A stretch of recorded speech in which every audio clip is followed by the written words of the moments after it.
Welcome to the channel, and welcome to this 2,500 point game of Warhammer Age of Sigmar. It's Stormcast Eternals versus Skaven.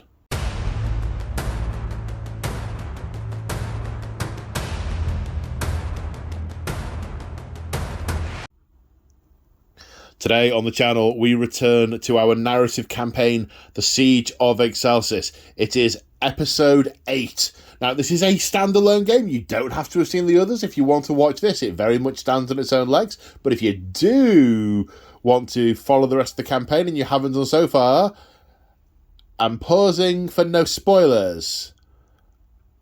Okay, that's long enough. Right, so the story so far is the malevolent Ratachak, the warlock bombardier, has led a nefarious invasion into the city of Excelsis. He has had corrupt spirits of Slaanesh whispering to him, offering him all kinds of power if he does this for them, and he has agreed readily. In the previous episode, on hearing of the invasion, the Lord Veritant of the Knights Excelsior, who reside in Excelsis, has led the first wave of retaliation against the Skaven, trying to push them back, assisted by Galen and Dorelia Vendensks, the witch hunters of the Order of Azir. The first thing they have attempted to do is secure the Glimmer Stretch, the long arterial thoroughfare through the city. That was what happened in Game 7. The Stormcast Eternals took an absolute battering, initially losing the fight, but following up with further units, securing the Glimmer Stretch at great cost to themselves. They have lost far more than they otherwise would have, because, they lost the game. But, the story's got to move on, because that's what actually happened. Sorry, ill-timed moment of levity there. Yes, so the story is that the Knights Excelsior secure the Glimmer Stretch, and the gates of the Consecralium have been raised high, and to cries of "Ira Draconis," an entire thunderwave echelon of the Extremis Chamber have charged down the Glimmer Stretch, mounted on their Dracolines, heading for the source of corruption, the source of these Skaven filth who've presumed to attack their city. This is the charge of the Knights Excelsior.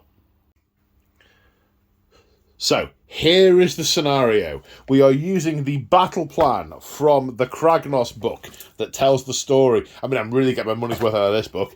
That tells the story of the Siege of Excelsis. So, it's all about the gnaw holes. So you'll see here on this map, there are 3 Skaven gnaw holes. One there, and one there. They are essentially the objectives for this game. And they have some special rules.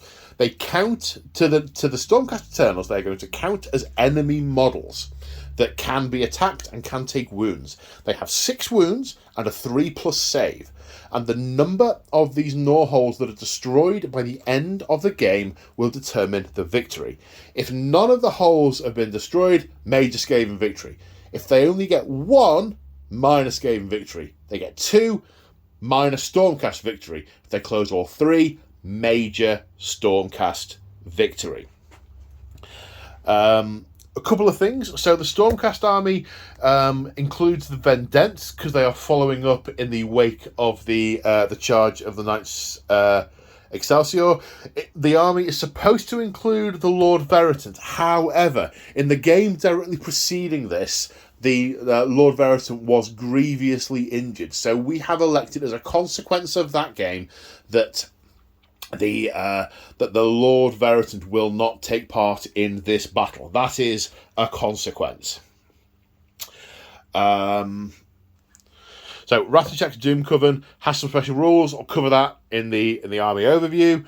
The only thing to really mention is this game suggests using the the Streets of Death rules, but we've decided we don't think it's going to play very well on this table with this theme, because this is Dockland. So we have essentially at this end of the table we've got warehouses full of stuff, some of which are very much on fire, coming from a sort of residential style district.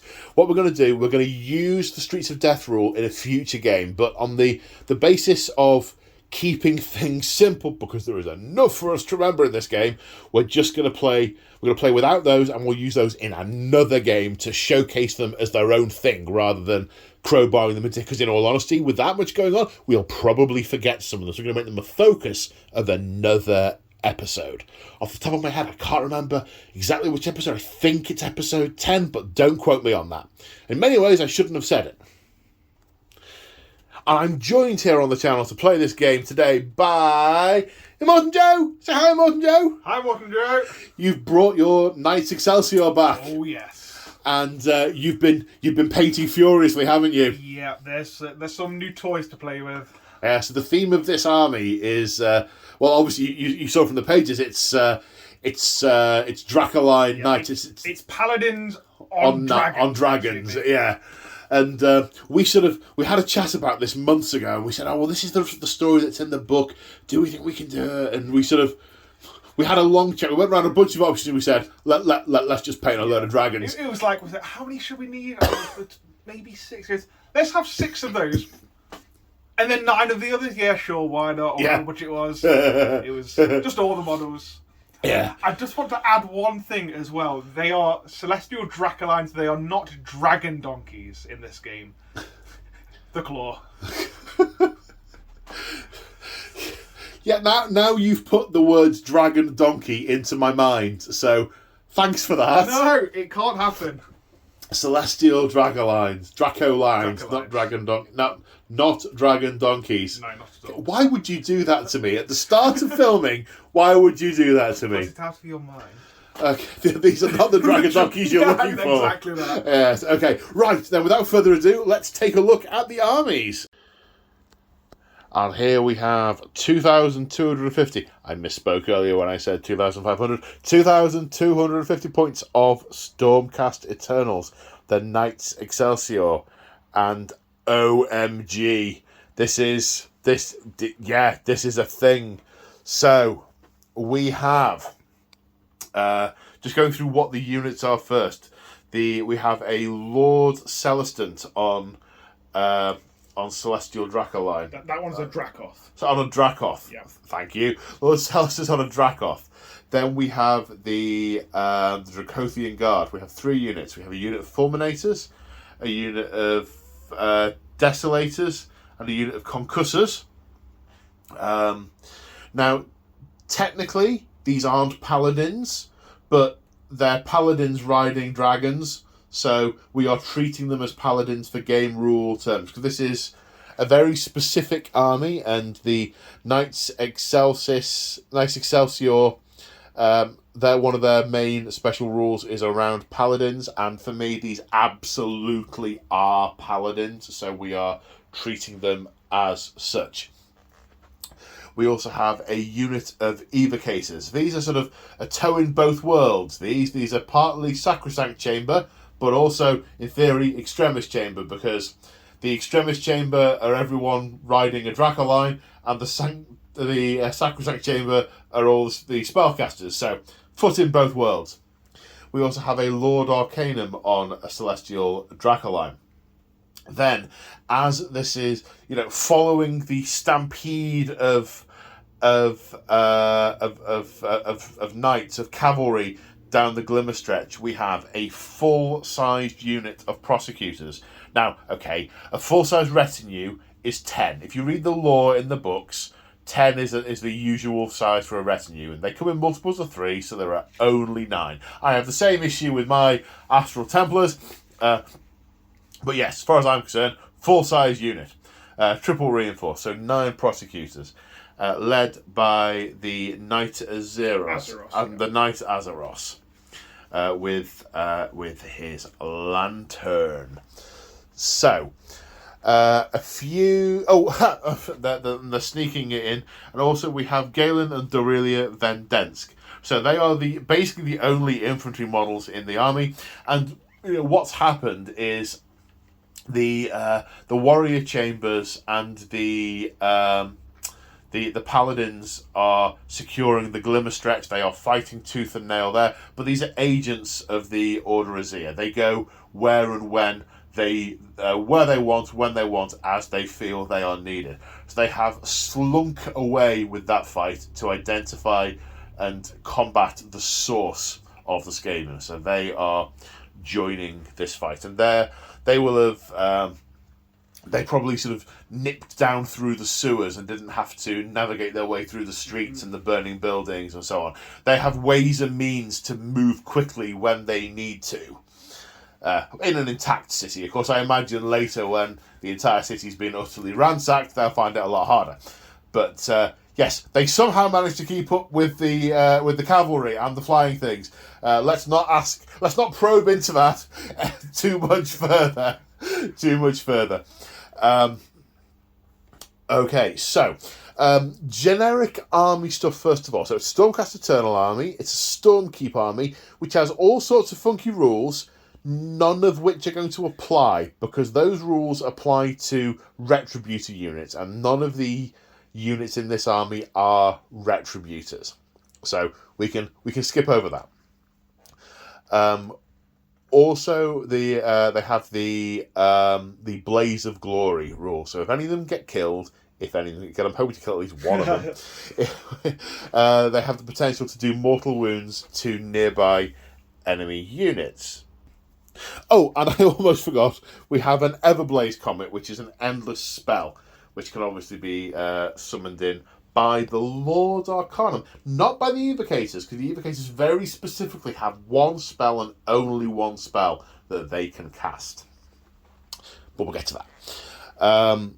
So the Knights Excelsior special rule is called... Total Annihilation. Right, and that's...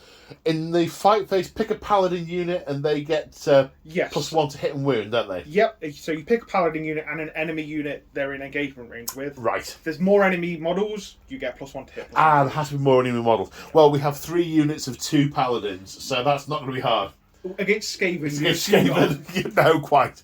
I mean, even if they're charging in against the Storm Fiends, there's still 3 in a unit, so, you'd expect that to still be a thing. Okay, so who is the general? Okay, so the Lord Celestin is the general. Okay. He has an artifact of power. He has the Obsidian Amulet. So at the start of the hero phase, he could say he's going to raise his Obsidian Amulet. Any hero phase? The hero phase. The hero phase, right. Yep. And he can ignore any spells and endless spells from an enemy unit. So if he's being targeted with a debuff, he can raise it and say, nah, no, turn it off. If he wants to run through, say, a field of green warp lightning, yeah, he could do that. If he was so inclined. There goes my plan. Sorry, yes, back in the room. He also has a command trait called Envoy of the Heavens. If a Stormcast model is slain wholly within 12 inches of him, he gets to add 1 to saving throws for that unit for the rest of the phase. So if one of the Fulminators died, for instance, he could then say, right, you're going to get +1 save for the rest of the phase. Yes. Okay. So if you shoot them with a Rattling gun and it kills one... Then as per phase, he can do that. Yeah, it's just always on. His thing, always on. Yeah, okay, cool. Okay. Then we have the Lord Arcanum on the Celestial Draco line. He's not the general, however, he does have a additional spell. Yes, he has chosen Celestial Blades. When he casts it, he picks a Stormcast unit wholly within 18, and they get to add 1 to wound rolls in melee. Nice. So he basically empowers their weapons with Azeric Lightning. Azeric Lightning. Yeah, I like that. Okay. And his mount also has a mount trait called Etheric Swiftness. So he can choose to fight if he's within 6 inches. Yeah, I'm familiar with that one. And compiling an additional 3 inches. Yeah, okay. So these are the swiftest beings around. That's why they're on the front line. That's why it was so important to secure the Glimmer Stretch to give these a clear run that the Witch Hunters have managed to keep up with. Yeah. Then we have a Knight Azeroth. Knight Azeroth, yes. So the Knight Azeroth is a hero that he doesn't have any ranged weapons. However, he's got a wonderful Starblade. He also has a lantern, which is super special. It carries the light of Sigmar. So once per turn, at the end of the charge phase, he can pick an enemy unit within 9 inches of him, and he gets to add 1 to hit rolls for attacks made by friendly Stormcast Eternals in the following combat phase. Yeah, basically, he blinds a nearby unit with the light of Sigmar, and they're more easily hit. Yeah. So the Lord Arcanum, which we'll go back to, has got an ability called Pack Alpha. So he gets to add 1 to the attack characteristics of monstrous claws used by friendly Dracoline units wholly within 18. Oh! Not only that, he also has the mount has a thunderous pounce, and they can re-roll charge rolls. All units within... No, just himself. Just him. Yeah, his pounce. Oh, I feel queasy. He also has a spell on his war scroll called Stormlance. It's a casting value of 5 and a range of 12. If it's cast, pick 1 point on the battlefield within range and visible, and draw a straight line between them. Roll a dice for each enemy unit that passes across. On a 4+, they take D3 mortal wounds. Okay. So if there's a dense cluster of Skaven around, say, a Norhole. Yeah. There should hopefully afterwards be a less dense pack of Skaven around a Norhole. Yeah, okay. Right, tell me about the Everblaze Comet. So the Everblaze Comet is one of the most straightforward, endless spells I think that has ever existed. Okay. It turns up from the sky on a casting roll of 6. Yep. And it's got a range of 36 inches. When it lands, roll a dice. On a 1, every enemy unit within 10 inches takes a mortal wound. Okay. On a 2 to 5, they take D3 mortal wounds. On a 6, they take D6 mortal wounds. Is it per unit? Per unit. Right, you roll per unit or you roll once and apply it to everyone? Reading comprehension is my strong suit, so... Oh, well, we'll work yeah, on we'll figure that one out. out. And it stays around. It doesn't just land and disappear. But as it's staying around, it just thrums with energy, and it disrupts the spells of wizards. So subtract 1 from casting rolls for wizards within 10 inches of this spell. Right. Okay. Well, I get +1 for my casting rolls for being near a Norhole, so I guess that that'll balance out. Yeah. But okay. It's so disruptive. It also affects the Stormcast. Right. See, that's gonna be. So I've got lots of small units that, like all my weapons teams have got 3 wounds. So that will potentially take out a lot of little rats. Look skyward. Look well, quite, and unbind stuff. Yeah, unbind that one. Unbind nothing that isn't an Everblaze Comet. Or kill that quite quick. Kill, man wizard thing. Kill. And I think the Vendensks have got some funky stuff, but there's a lot of stuff on the War Scrolls that we'll go through when they become relevant. We would be here for quite a while going through all the stuff. Do you want to quickly go through the the Evergators on Dracolines? We mentioned they've got one specific spell. Okay, let's go through that. It's called Empower.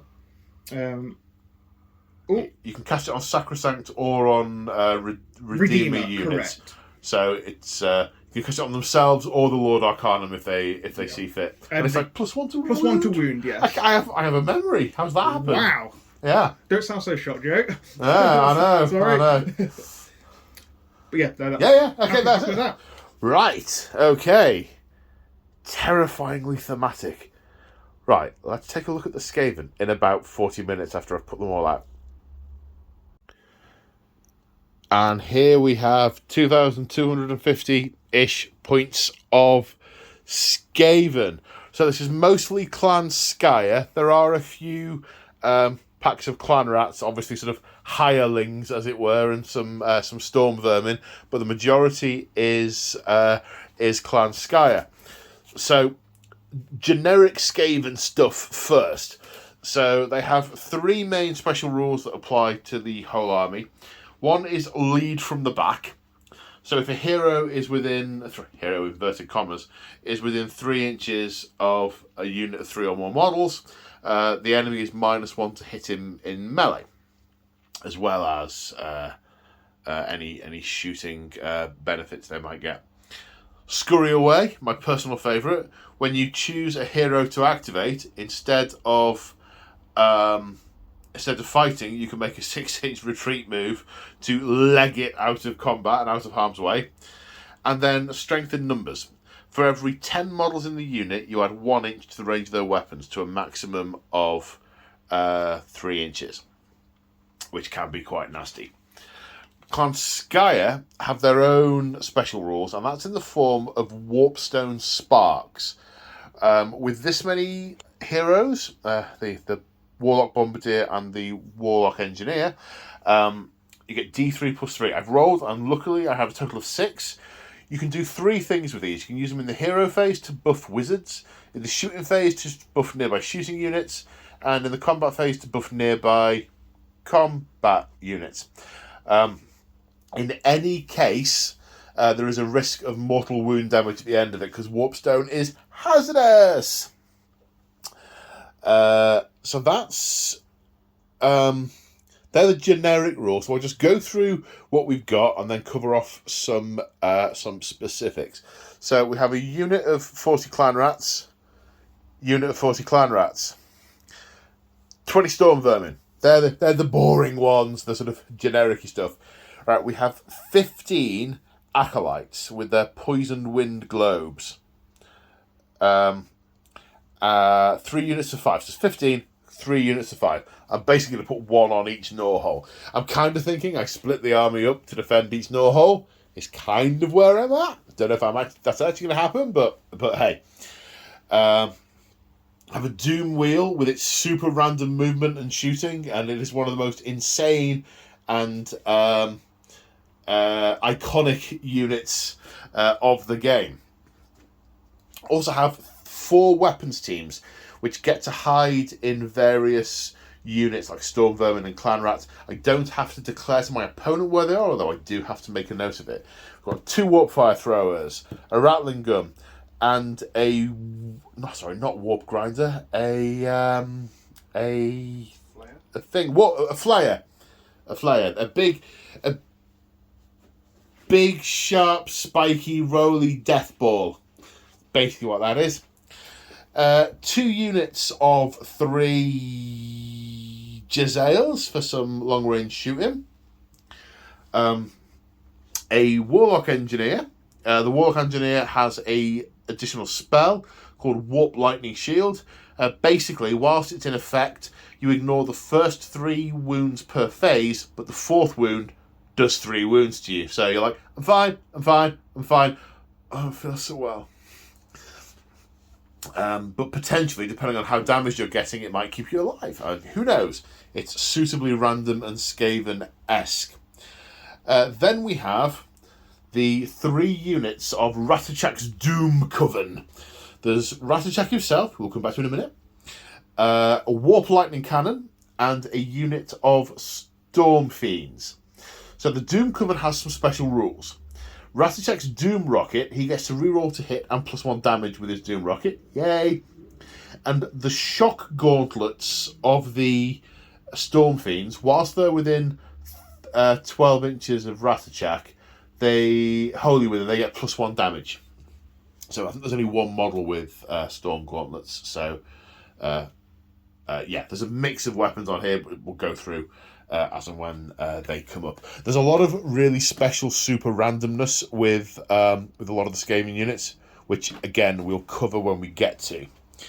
Ratachak himself, this fella here, he's got all the bling. So his command trait is Deranged Inventor. At the start of the shooting phase, I can pick a Sky unit wholly within 13 inches and add 1 to hit with their missile weapons, which is kind of cool. His Relic of Ruin is the Brass Orb. Once per battle in the hero phase, I can pick an enemy unit within 6 inches of him and roll a dice. On a 3+, so I might not get anything out of the item at all. On a 3+, I can pick that unit, remove that unit from the table. Then, at the end of the turn, my opponent can redeploy it within their own territory, as long as it's more than 9 inches away from anyone else. So I can sort of banish a unit to the other side of the battlefield, which could be quite significant in this game. He has his additional spell is Momo What Power. Casting value of 7, 13 inch range. Friendly, cast it on a friendly unit. Gives them +1 to hit and +1 to wound, but they take mortal wounds at the end of the phase. So potential damage done to myself there. And last but not least, the Warp Lightning Vortex. So this is an endless spell.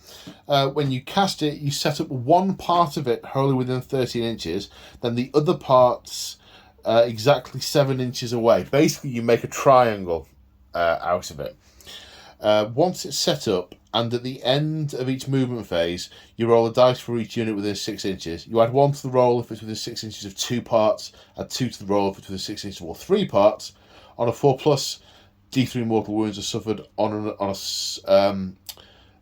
a modified roll of a 6. The unit takes D6 instead of D3. It's also got a Warp Vortex, which means units within 3 inches of it cannot run. So I might be able to slow down some of these super fast units with this Vortex, in theory. Then also we have the Gnaw Holes, because they are also units that do things as well. 2 abilities. One, the Aura of the Horned Rat, basically +1 to casting, dispelling, and unbinding rolls for Skaven wizards within 3 inches of them. And Tunnel Through Reality. Once per turn, per Gnaw Hole, can basically move a unit that's within 6 inches of one Gnaw Hole to within 6 inches of another. So I can use it to teleport across the table. Now, these are relatively close together in the first instance, but still, that could be some super useful movement. And that's it for the Skaven. Let's go on to deployment. Right, here we are after deployment, and I honestly don't know which army is more terrifying. Whether it's that block of paladins, wizards, and dragons, oh my, or the horde of insane techno sorcery, and just hundreds, well, slightly over 100, so hundreds of ratmen. So, Joe, talk me through your deployment. Okay, so I have split up the force into 3 waves. We have the Thunderwave echelon over here with all of the Dracoths. Yep. Backed up by the Lord Sargiston on a Dracoth. Yep. Then we have the Sacrosanct / Extremis with the Evocators. Yep. Being led by the Lord Arcanum. Yep. Going up the centre. And then we have all of the flying chaps over here. And the Vendensks skulking in a building. Yes, they are going from building to building, making sure they're wiping out every last remnant of Skaven filth. Good plan. So, do they notionally all have an objective each to go to, or is that still to be determined? Yes, I believe these ones are going to that Gnaw Hole. Yes. These ones are going to that Gnaw Hole. Yes. And these ones are going to that Gnaw Hole. Okay, yes. Well, I've taken a similar approach in my defence. I've put a large blob of rats in front of this Gnaw Hole. I mean, technically you can go around the side, but I refuse to acknowledge that as a possibility until you actually do it. So give it turn 1. 1 blob of rats backed up by some Jezzails and Acolytes. 2 units of Acolytes here, so, lots of gas death. 1 unit of Jezzails in that building in the centre, because it's just too tempting a shooting perch. Then we have Ratachak and his Doom Coven by this Gnaw Hole, which is presumably going to be the last one to fall, in theory, which also has his Storm Vermin nearby. Splendid. The Doom Wheel just, The Doom Wheel. Gotta love a Doom Wheel. Then over here, another blob of clan rats, more acolytes, and where's he gone? The Warlock Engineer is there, ready to cast spells into the centre. I've no idea what the Doom Wheel's going to do, but it's just hilarious, so just let it go. Right, I do have one more thing to do, but I need Joe to leave the room. So go away, Joe. Right, he's gone. I've just put the weapons teams next to the units that they are hidden in. So, we now move on to turn 1. We have our first turn roll, priority roll. Good luck, sir. Best of luck. I get a 6. Now, do I want to go first? I mean, I'm probably not going to get charged in turn 1, get you closer, or I could do a lot of shooting on you first and blockade the things a little bit more. I think I'm going first. First, I think so. That may be a terrible, terrible, terrible idea, but we'll find out. So, hero phase. Ratachak has used heroic leadership to generate a command point. There was some debate about whether or not to use heroic willpower with the Stormcast to try and just be ready to unbind more spells, but range is a factor. So the Knight Azeros instead attempted heroic leadership, but didn't get the roll. Now, so first thing we're doing now is we're going on to spellcasting. So I am feeding the Warlock Engineer a Warpstone Spark. So he is now going to be able to re-roll casting, dispelling, and unbinding rolls. At the end of the phase, he's going to might take some mortal wounds. I'm going to roll it now so I don't forget it. On a roll of a 1, he'll take D3 mortal wounds, which he doesn't. I'm going to attempt to bring in the Warp Lightning Vortex Endless spell. Casting value of 8, but I can re-roll because of my spark. That's 9. Now, you could unbind that on a 10. Okay, I will attempt to do so. I was just thinking whether it was worth me trying to re-roll to get a higher result. Ooh. But maybe not. No, probably not yet. No. So a 10? No. Okay, so that is cast. Okay, so it is set up, each piece being exactly 7 inches away from the other. Now, and at the end of each movement phase, we roll a dice for every unit within 6 inches. That includes the clan rats. They're within 6 inches of one piece, so on a 4+, no, they don't take D3 mortal wounds.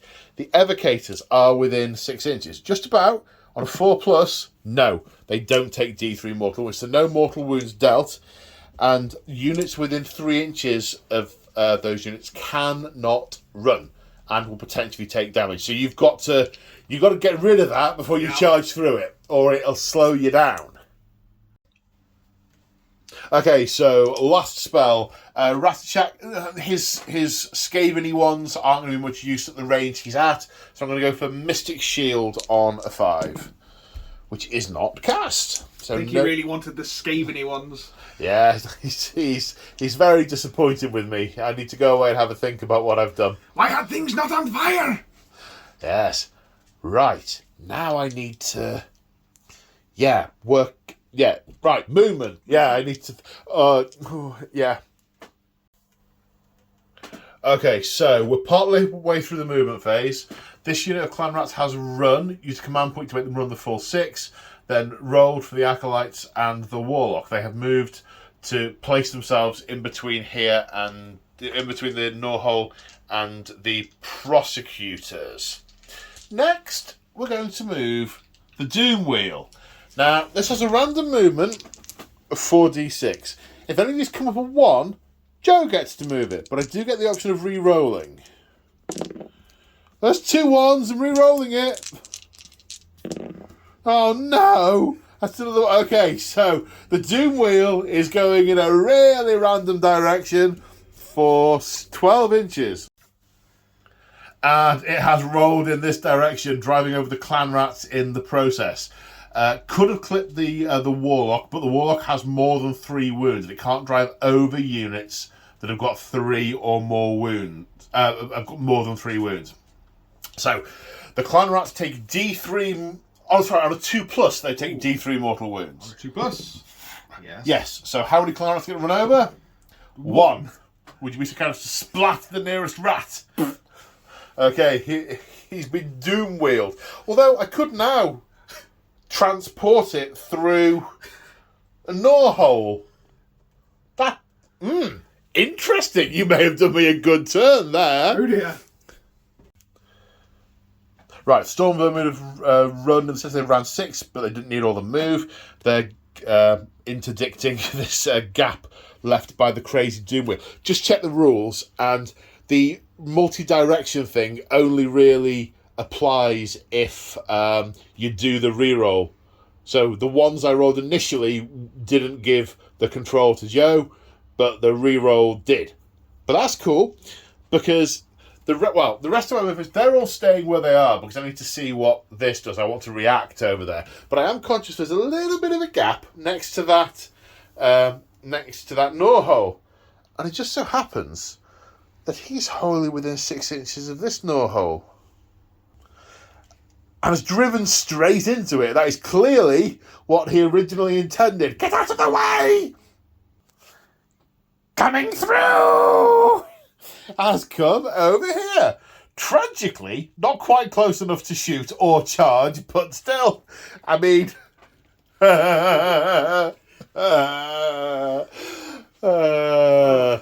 shooting phase. So, at the start of the shooting phase, weapons teams will reveal themselves. And the Rattling Gun team has emerged here. Elsewhere on the battlefield, wherever they are, the Warp Fire Guns are staying put because there's no one in range. And the Warp Grinder can only come out if that unit makes a charge. There's no other circumstance that lets the Warp Grinder unit come out. So this unit pops out here. So we've got some shooters. We've got the Rattling Gun. A lot of these are out of range, but the Jezzails aren't. So there's a few shots. I'm still not entirely certain as to my the good idea-ness of me having gone first, but you know, been here, done a thing. So anyone who's played Vermintide will know how nasty and annoying these things are. They get 2d6 plus 3 shots. However, with more Warpled rule, you can roll 4d6, but if you roll a double, the unit's destroyed. It kind of blows up afterwards. But, you know, I don't care. So 4d6 plus 3. Any doubles? Yes, 2 5s. So it is going to die afterwards, but that is 23 shots. Nice. So 23 shots. Hitting on 4s, wounding on 4s, rend 1. Rolling to... Oh, drop dice don't count. Oh, it's all going wrong. I can't even pause the camera. Apologies, bit of chaos there. Right. Oh, God, drop dice don't count. Thank you, Joe. Right, hitting on 4s. Right, that was 12 hits. I should mention that Joe's declared all out defence with the, you know, I mean, God, why? 12 hits, winning on 4s. So 5 saves required. Normal save is 4+, plus or minus 1, 4+. 4+. Got one! 2 fails, kills a Stormcast. So 1 prosecutor dies, and then the gun team blows up. A fair trade? Well, that's 60 points, so not really. You've got 1,000,001 rats, though. Oh, I know. I mean, there's plenty more where that came from. Yeah. Note to self, buy more Rattling guns. Right, more shooting. Okay, so we've got 2 Jezzail teams. I mean, this one can only really see the Desecrators? Desolators. I think Desecrators might be the other side of the fence. Yeah. Desolators. Okay, so they're shooting at the Desolators. So the Jezzails have 1 attack each, hitting on 3s, but if they didn't move, they get +1 to hit. So 3 attacks hitting on 2s. 2 hits, 6s automatically go to mortal wounds. That's 2 mortal wounds, and then 1 hit, which wounds on a 3+, which wounds -2. So 5+ save. Which you fail, another 2 damage, so 4 damage in total. And the second unit of Jezzails, unfortunately can't see that unit of Desolators. I'd like to finish that one off, but I can't. So we're going to shoot at the Fulminate. The Evocators on Dracolines. That's right. Because that's the thing, the Evocators, the name doesn't change when they're on a Dracoline, but the Paladins, the names do change when they're on Dracolines. Okay, 3 shots. Hitting on 2s. 1 miss. No mortal wounds. 3s to wound. 1 passes, 1 fails. Rend of 2. 5+. No, 2 damage. Right, we're in Battle Shock. So, the clan rats who had a rat run over. 1 died. Roll of 5. 6. The bravery is 4, so 2 more run away. They probably jump into the Gnaw hole. However, with the Seething Swarm ability, at the end of the Battle Shock phase, I regained D3 models. For 3, so 1 had died, lost another 2, D3 come back, we're back where we started. No net change, so that was just, a thing that didn't happen. That's the end of Skaven turn 1. I hold all the Gnaw holes, I win! Assuming we don't play through the other 4.5 turn. No, okay. Right, Stormcast, turn 1. So, hero phase. I've gone for heroic leadership with the Warlock Engineer and gained a command point. Joe has gone for heroic willpower with the Knight Azeroth to try and dispel the Endless Spell before his movement phase. The Vendents are funky Endless Spell Hunters, but they do that in the shooting phase, and he would have to move through it first. So he needs to beat 8 with 2d6. Looking for a 9. That's an 11. It is dispelled. Okay, so that Endless Spell has been dispelled. Now the Lord Arcanum is attempting to cast Celestial Blades on the Prosecutors. Goes off on a 5. Goes off on 5, okay. That's a 6, it is cast. Does he have another cast in him? He does not. He does not, okay. The Evocators have got their +1 to wound. So I do beg your pardon. They can only cast the Empower, can't they? They can only cast Empower, yes. Why, were you thinking something different? Potentially the Everblaze Comet, but I'd have to do it from this chap. Right. Are you happy to count the 6 for the Everblaze Comet? It goes off on a 6. If you like. Yeah, if that's okay. Okay, I will attempt to unbind the Everblaze Comet. On a 7. Okay, and then we will go with Empower with the Okay. Elevators. Goes off on an 8. Goes off on an 8. I don't have anyone in range to unbind that, so that is in play. Did I actually say that you were attempting the other one before the changed? Empowers on themselves. No, sorry. So we switched from what you were going to do to the other thing. I can't remember if I said what you were going to do. You were going to put... Yeah, you did. Right, okay. My short-term memory is less of a thing than it has been before. So I think that's it from the hero phase. No command points to spend or anything, other abilities like that? No, nothing yet. No. Okie doke. Right, movement. So at the end of the movement phase, unsurprisingly, it's quite aggressive. So... The Prosecutors and the Knight Azeroth have flown over here. Multiple times Joe said to me, do you want to redeploy? Do you want to redeploy? Yeah. I have not elected to redeploy.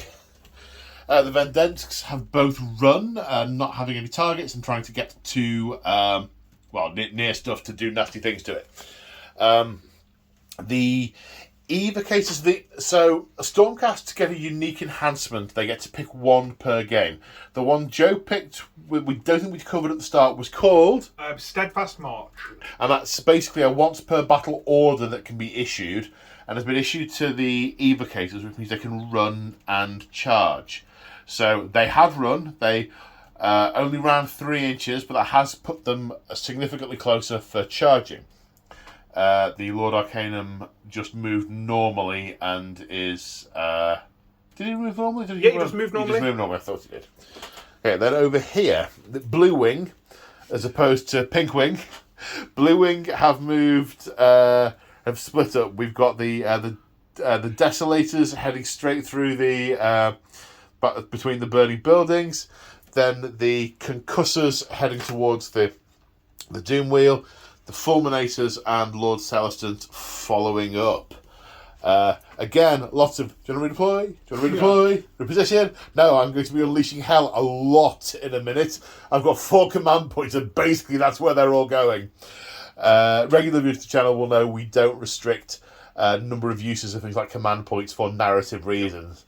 No, I'm not shooting them. What, they're charging at us. Please, sir, can we not shoot it? No, it's Bob's turn to shoot today. So Bob is going to shoot. But we'll die! And we'll do it properly. Yes. So that's the movement phase. There is going to be some shooting because prosecutors can throw their hammers, and there are the Dracolines all do lightning bursty things from their mouths, storm blasts. So lots of mortal wound output there. So let's go on to shooting. So we're starting off with the lightning breath ability from the Dracolines, which is called... Stormblast. Stormblast. Okay. Rather than doing all the individual units, everyone who can target the Doom Wheel is targeting the Doom Wheel. There are 5 that can see and are in range. This has an unusual shooting profile. Basically, you roll a dice on a 4+, unit takes D3 mortal wounds. We're rolling 5 dice. So 2 passes, so 2d3 mortal wounds. 5. For 5 damage taken to the Doom Wheel. Ow! That's not... Ow! Now we come to the prosecutors, throwing their celestial hammers at these clan rats. 3 attacks each. 25 attacks in total because of an extra 1 for the champion. Hitting on 4s? Yep, hitting on 4s. 11 hits, winning on 4s. So that's 5 wounds. Clan rats have a 5+ save, so rend 1, 5 saves of 6. Pass 1, 4 die. So I'm learning some stuff here, because I assumed these had the lightning as well. But no, they're different. These are celestial Dracolines. And this is the first time I've seen the 2 models next to each other, and they are different. These are Dracoths, Joe tells me, and I trust the information. These are Dracoths, and they get the lightning, and they've got the horns and the armor and stuff. These are celestial Dracolines. They don't have the lightning, they don't have the horns, but they are super fast and stuff. So celestial Dracolines, Dracoths, every day. Okay, so we're starting this charge phase with the prosecutors. Now, prosecutors charge with 3d6. Yes, because they are heralds of righteousness, apparently. Wow, quite. That's a total of 10. And the prosecutors have ended up here. They have a wider unit coherency than other units. So they are spread around here, engaging the unit all the way across. Had to decide whether or not I wanted to unleash hell with these acolytes. There's a lot of hell unleashing I want to do, and possibly some more attacking and defending. So I ummed and ahed and agonised, and I have elected not to unleash hell here, because I actually think the prosecutors are the least of my problems. So, Knight Azeroth, I assume? Yes, Knight Azeroth next. Does he get the extra d6? He does not. He does not. Okay, so just 2d6 charge. For 6. Can you squeak him on the end with that? I don't think he's going to make anywhere with 6. He might get there, Nope, not a chance. No? Okay, where next then? We're going to go with the Evocators on Celestial Dracolines. Okay. So they get... They have a special thingy. Yes, they have a rule called Thunderous Pounce. Oh. So they get to reroll charges. 6. That is a 6. Well, you need to reroll if you want to get into the Storm Vermin. Yes, I will do a quick measure first. Yeah. Although, do you? Because if you've engaged that unit, you can pile in. Yeah. So it does depend. Let's just check.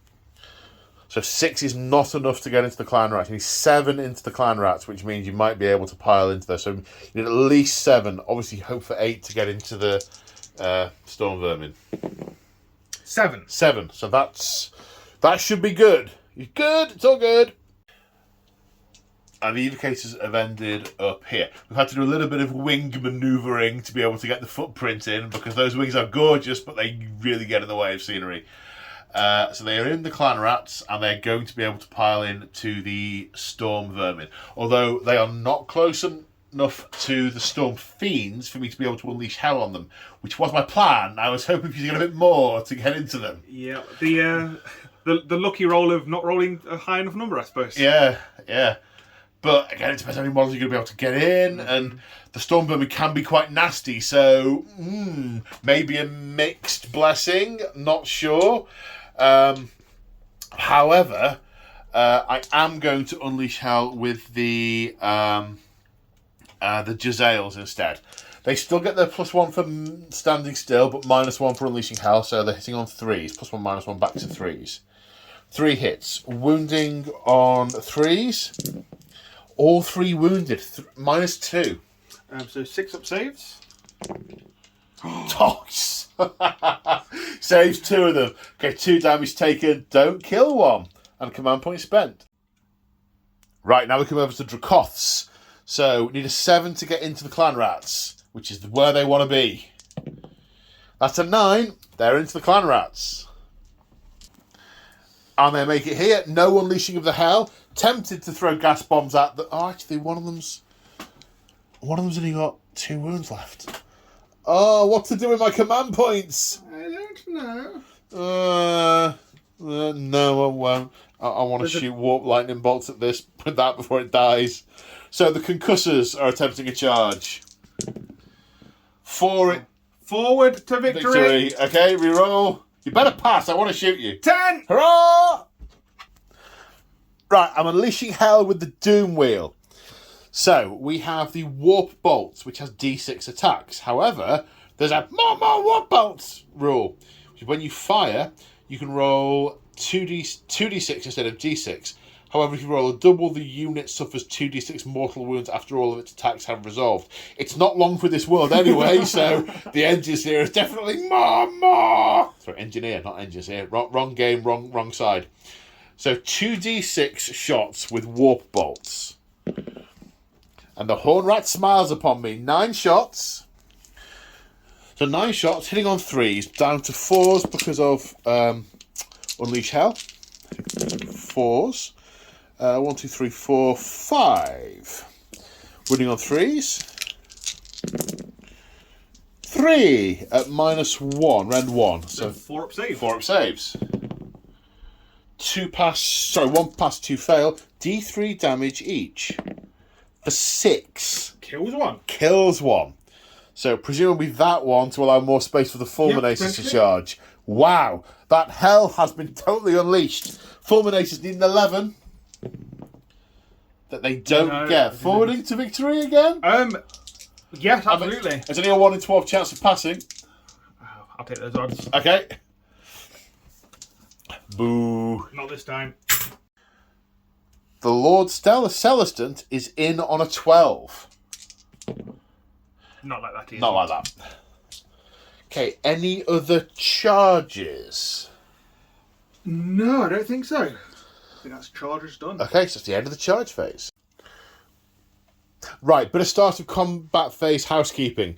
The Desolators are getting Storm of Annihilation, which is the Knight Excelsior special, so they're going to get +1 to hit and +1 to wound on these Clan Rats. And over here, the Knight Azeros has shone his lantern onto these Clan Rats who are now kind of blind, and every Storm Host unit is going to get +1 to hit against them. So Joe activating the evocators on Celestial Draco lines. Of course, did they get in power off at the start of the turn? They did? Okay. So they've not all made it in because of the pile-in move. So 1 is into the Storm Vermin, 1 is into the Warlock Engineer, and 1 is into the Clan Rats. Now they're getting all sorts of buffs from different places, which we'll go through. So we're going to do 1 at a time. The Engineer, who has his own command point from him heroically leadershiping himself earlier, and has gone all out defense. There's not an awful lot else to do with it, really. And, it's his command point, so he's going to do the thing that might keep him alive. But, it won't. So, which one? We're starting with the one of the Clan Rats, are we? Yes, on the Clan Rats. So, they're equipped with Tempest Blade and Storm Stave, so it's 4 attacks. Yep. Hitting on 3s, but hitting on 2s because of the Knight Azeros. Because you're shooting the Shone the unit. light, yes. Yeah, okay. So that's 3 hits. Winning on 2s because of Empower. So that is 3 wounds at Rend 1. Rend 1, okay. So their save is 5+, so 6s. No, 3 dead clan rats. Then the monstrous claws from the Celestial Dracoline. It's 1 extra attack because the Knight Arcanum is a pack alpha. Yeah. Well, his mount's a His pack mount's alpha. pack alpha, Yeah. yes. So hitting on... It'd be really weird if he was the pack would, alpha, yeah. What's he wearing over there? Yeah, well... So, 3s to hit. So that's 4 hits. Is that... Have you counted the +1 for hitting... No, but they all hit it. They all hit anyway, yeah, okay. And then 2s to wound. Okay. That's because of Empower. It is. Okay. So that is 4 at Rend 1. Okay, 4 saves of 6+. Past 1 of them. How many damage? D3 each. Ooh! 7. Seven dead clan rats. So that 1 of them killed 10 clan rats. Yeah. Okay. I mean, I'm terrified. I'm just terrified. Okay, so you're going into the Storm Vermin. I am awfully tempted to go all-out defense, because I was saving your command point to go all-out attack with them, but actually, I think I might save a few, so they're going to... Yeah, Assume to be terrified. Assume, what is it? Expel the Musk and all-out defense. Okay, so 3s to hit, because these were not shone by the light of Sigmar. Indeed. So 3 3 hits. hits. And 2s to wound because of Empower. So that is 3 wounds. 3 wounds. Rend. 1. Okay, so my save's gone up to 3+, back to 4+. 1 failed. Killed 1 with that. And now the monstrous claws. Hitting on 3s. So that's 3 hits. Wounding on 2s. 3 wounds. Rend of 1. So saves of 4+. Excellent. Makes them all. In fact, there you go. That's D3 clan. That's D3 Storm Vermin have been saved by the use of the of the expulsion of Musk. Yeah. So only 1 Storm Vermin killed. I've definitely dodged a bullet there, or a massive monstrous claw. Right, now the one against the Warlock Engineer. Yeah, it sucks to be you. Yep, so hitting on 3s. 3s. So that's 3 hits. Wounding on 2s. Because of Empower. 1. 1 save of 5+, +1, -1, back to 5. No. D3 damage. No, it takes 1. Oh, 1. Yep, of course, 1 from that guy. And now the Dracoline. 3 hits. 3 hits, yep. Wounding on 2s because of Empower. 2 wounds. 2 wounds. -1, so 2 saves of 5. No. 2d3 wounds. Only For 2. So he has taken 3 wounds in total. The clan rat's definitely got the stabbier end of that stick. Yes. Right. Now I need to work out. That's all those. That is not all. It's not all. Immediately after they fight, they conjure a celestial lightning arc. They channel lightning throughout the entire unit, and it builds up, and they unleash it, targeting an enemy within 3 inches. Oh, that's out of this. They are targeting the Storm Vermin. No. Yes. No. So each Celestial Dracoline, I get to roll 3 dice, and on each 4+, it does a mortal wound to the Storm Vermin. So do they all have to be within range? Just no. 1 model, because they channel it throughout the unit. Right, and okay. expel it Electricity arcs. Yes. Okay. So you're rolling 18 dice, and for each 4+ is a mortal wound. Correct. I still disagree.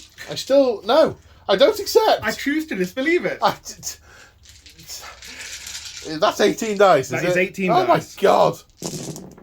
Oh, it's not That's a good. lot of 1s and 2s and 3s. 1, 2, 3, 4, 5. It is 5. Alright, I got it quite lightly there. 5 dead Storm Vermin. Okay, so I think my chances are better of stripping off a couple of prosecutors than trying to get at the Destillators. So Paladin 3 inches, because of strength in numbers, all of them, because there are more than 10 in the unit, there are 26, so I get +2 to my range. So they've got spears, 2, +2 is 4, obviously it caps at 3. Having Paladin, they're all in range. 26 models, plus the the unit champion. 27 attacks, all hitting on 5s. So that's 10 hits scored on account of small hands and large dice, winning on 4s.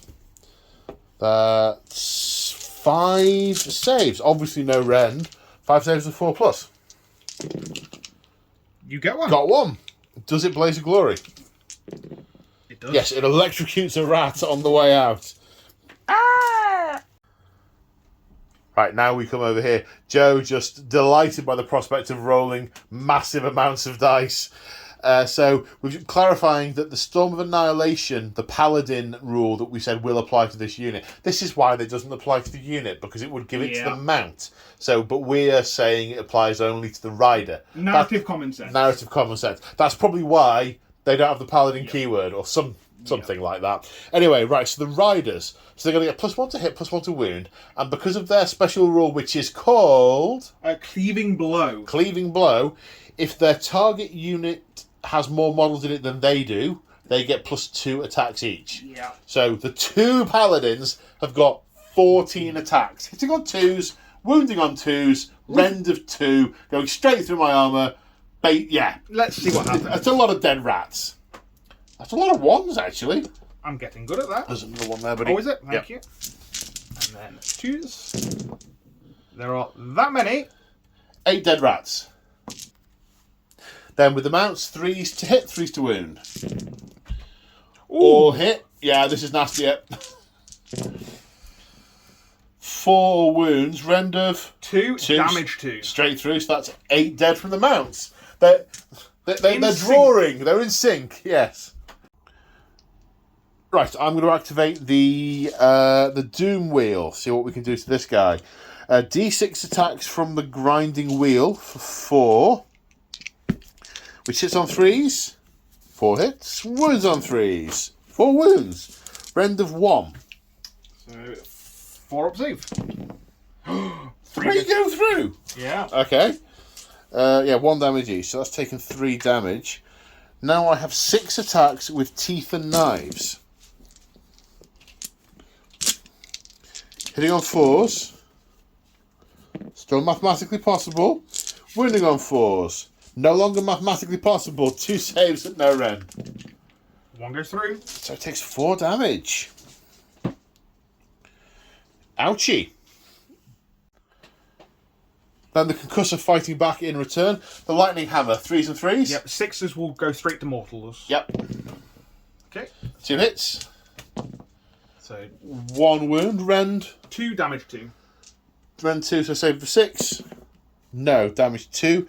Takes me to 7 damage. And then the claws and fangs from the mount, same profile. So 2 hits. 1 wound. 1 wound. Rend 2 again. Save for 6 or die. It's a 6. Nice. So 1 wound remaining. Right. 24 clan rats remaining, so 25 attacks back into the Desolators. 25 attacks, 3 saves to take.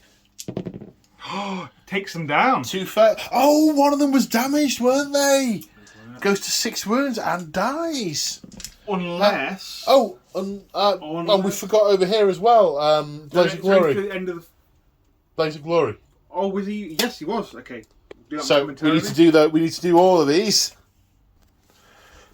So 6 dice for Blaze of Glory into these clan rats. For 2 dead clan rats. Yoink yoink. And then 6 dice into the Doom Wheel, which may be enough to kill it. No 6s. The Doom Wheel still survives. Okay, now we come to the Prosecutors. So 3 attacks each. There are 4 in range, one of whom is the Prime. So 12 plus 1, 13 attacks. Now they're going to hit on 2s because of the light that was shone from the lantern. So 2s to hit, 3s to wound. 2s. Lots of 1s. You're doing lots of 1s. Yeah. You let the side down today, Joe. It's alright. I'll do better. You say that. I'm yet to see the evidence. So that's 7. Any rend? Rend 1. Rend 1, okay. 7 saves to 6 plus. No, 7 more dead. Okay, so there are no more Stormcast units to activate. There are 2 Skaven units, however. So first of all, the Warlock Engineer is going to scurry away. So he gets to activate and retreat 6 inches. We're having none of that. And now we can activate the Storm Vermin and pile them in. So the Storm Vermin have piled in with the strength in numbers rule because the unit has more than 10 models, getting an extra inch. So 2-inch ranges on the rusty halberds. So all bar 1 have actually made it within 2 inches of an evocator. Joe is all out defending because this is important to survive for Joe's long-term prospects. Yeah. So 27 dice, 13 models, 2 attacks each, plus 1 for the champion, the Fang leader, hitting on 3s. 18 hits, wounding on 3s. So 10 wounds, plus 1, minus 1. Minus 1 for the rusty halberds, plus 1 for all out defense, so back to 4+ saves.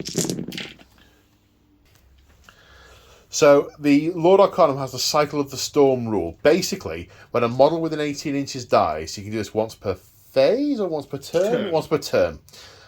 He can put them back on 1 wound instead of dying. So that's really good if it's, lots of high number of wound attacks, high number of damage. But for 1 wound attacks, what it does is it means the first wound kills the guy who's taken 4 because they got 5 each. So he goes, but the Cycle of the Storm brings him back. So then there's 6 wounds left. So another 1 kills him, then another 5 kills the next one along. So the net result is 2 dead, and they are going to Blaze of Glory to potentially kill more with mortal wounds. You've done a lot of mortal wounds to these Storm Vermin. Well, let's try and do some more. No. What is going on with your dice today? They're rebelling against you. So now in the Battle Shock phase, the Stormcast can't fail anywhere because of the numbers of casualties they've taken. But I can fail in a lot of places, and it's become immediately apparent to me that I haven't saved any command points for Inspiring Presence. But also, I am used to them staying around a bit longer because I normally, in previous games anyway, I have Clan Verminous characters who have a lot of abilities that can keep them around. So I'm discovering that for the first time. So the Storm Vermin, 6 died, and their bravery is 6. So essentially, D6 run away for 3. Now this unit of Clan Rats have lost 18, so they're going to lose. So 18 plus D6, roll of 1 is 19. Bravery of 4 is 15. Run away. So this unit's lost 22. So 22 plus 5 is 27. Minus their bravery of 4, 23 run away. The unit is gone. But whilst this unit has gone, that unit at the end of the Battle Shock phase will get D3 back. For 1. So that's the end of turn 1. Battle round 1 even. We now need to do the priority roll for battle round 2. And let me tell you, Joe is desperate for the double turn. Yeah. So I don't get to shoot him before he gets to fight me again. Quite possibly. Yeah. Good luck, sir. Good luck, mate. Oh! Are you taking the first or second turn, Joe? I might have to think about that. Well, yes, please. Okay. So we're in the hero phase. So far, we have heroic leadership attempted by the Warlock Engineer and failed, and it was attempted by the Lord Arcanum and succeeded. We have 1 spell cast so far. The Evocators cast Empower, which was successfully cast. However, the Warlock Engineer unbound it. He's getting +1 to unbind because he's next to a gnaw hole.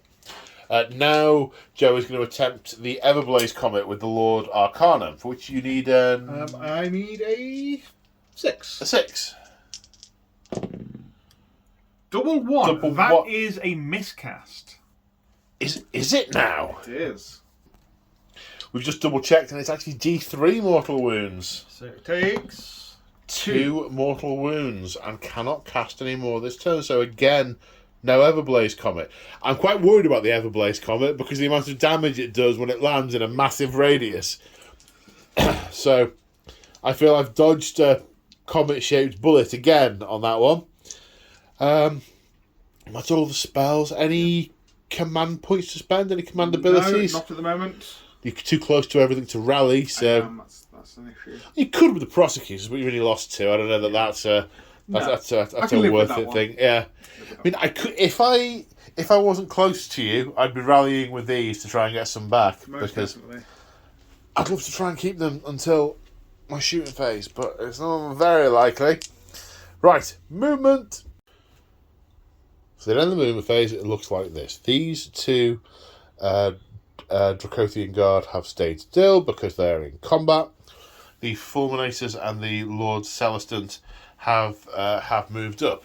Now over here, the Evocators have to stay still because they are within 3 inches of an enemy unit. Without retreating, they have to stay still. So the Prosecutors are working their way around them. They've cleared this gap here because the Vendensks are coming. So the Prosecutors are going to be throwing hammers into something and performing a charge. The Knight Azros has also got closer. He's coming around the corner, presumably to shine his light on the storm vermin for, lots of death. Galen has run because his all of his range stuff is pretty short range. Dorelia had the dilemma of staying still and getting more shots, but not being able to choose the right target because of range. But she has moved forward, and I think she's eyeing up the wizard because she's got special stuff against the killing wizards. So that is the movement. Anything to add, Joe? No, that's pretty much lots of thinking, but that's a summary of it. Not a lot of movement, just a lot of thinking. A lot of thinking, not a lot of movement. Okay, let's work out where we're going to shoot first. So we're starting off with Dorelia Vendensk. So she has a special rule called... Do you know what it's called? I did momentarily ago. It is called Weapons of Banishment. Weapons of Banishment, which do double damage to any target that is a wizard or a demon. So she is eyeing up this foul Skaven wizard, and is going to shoot him in the face. She's going to attempt to. So she gets one shot at this. She has a different profile. If she stood still, she aims. She gets an extra shot. Extra shot. Okay, so one shot hitting on 3. That's hits, wounding on 3. There's rent 2. 4 damage. So that goes through my armour. Yeah, that does go through my armour. And 4 damage is definitely dead. So that's an ex-wizard. They've done their job. That's Order of Azir executing enemy wizards at extreme range. Nice. Right, now Stormblast from this concussor on a 4+ will do D3 mortal wounds, which it does, which however many Joe rolls, 2 is enough to kill the Doom Wheel. Which of course is going to open up for the charge on the Gnawhole. This Desolator is doing the same to the Clan Rats on a 4+. No. The lightning arcs, but it goes over their heads, quite literally. Then the Fulminators are going to go into them as well. Oh, yeah, okay. 1 for D3. 2 dead. And the Lord... Yeah, the Lord Celestant. Yes. 4. For another 2. So 4 Clan Rats killed in total. Now we come over here. The Prosecutors are hurling their celestial hammers at the Acolytes. 22 attacks, hitting on 4s, winning on 4s, but Joe is all out attacking with them. Really wants these Acolytes dead. Definitely. So 3s. And 4s to wound. So that's 8 at Rend 1. There's only 5, and they've only got 6 up saves, only 5 in the unit. That kills the unit. So that's it for the shooting phase. Now straight into the charge phase, and we're starting with the Lord Arcanum. See how far he gets. 9. So he has some options. So the Lord Arcanum going into the Storm Vermin. Possible thought about coming over here towards these Clan Rats and Globadiers, but, Jezzails, Globadiers, yee. Now we're coming over here. This Concussor is going to charge this Gnorhole. Needs a 6-inch charge. 6 inches. It is in. Ending up here. Hang on. Hang on a second. No, they're about 5 mil out of being within 6 inches. Mixing my measurement types there. But no, I just thought unleashing the hell here because this guy's taking some damage. Yep. And I can maybe save a Gnorhole, but a little bit too far out. Okay, Fulminator's next, I believe. 7 inches. Right, the Fulminator's ending up here. I am going to unleash hell with the Acolytes because they're getting murdered everywhere and I like them, so I don't get to use them. Got 1 attack each. 3's normally, -1 for unleashing hell, so hitting on 4s. 1, well, you never know. It's a dice game. 3+ to wound. Yes, render 2. So 6+? 5+, sorry. 5+ saves. He obviously has some kind of rudimentary gas mask. And the Knight Azeroth is going to charge. 5 inches. He's going nowhere unless you forward to victory. No, we won't. The Lord Celestant also staying in reserve for later. His men are clearing him away through to the final Gnorhole, one assumes. Prosecutors last. Right, the Prosecutors. Okay, the 3d6 charge. They are heralds of righteousness, so let's make the righteous roll. 11. I need to do a measure. Take measure time! And after much measuring and discussion and optionsing, the Prosecutors have elected to target this Gnorhole and smash it in for a number of reasons. What Joe was speculating on is bringing the Prosecutors in here to tie up these units and try and get the Evocators a turn without all these big guns being turned on, which is what will happen in my next turn.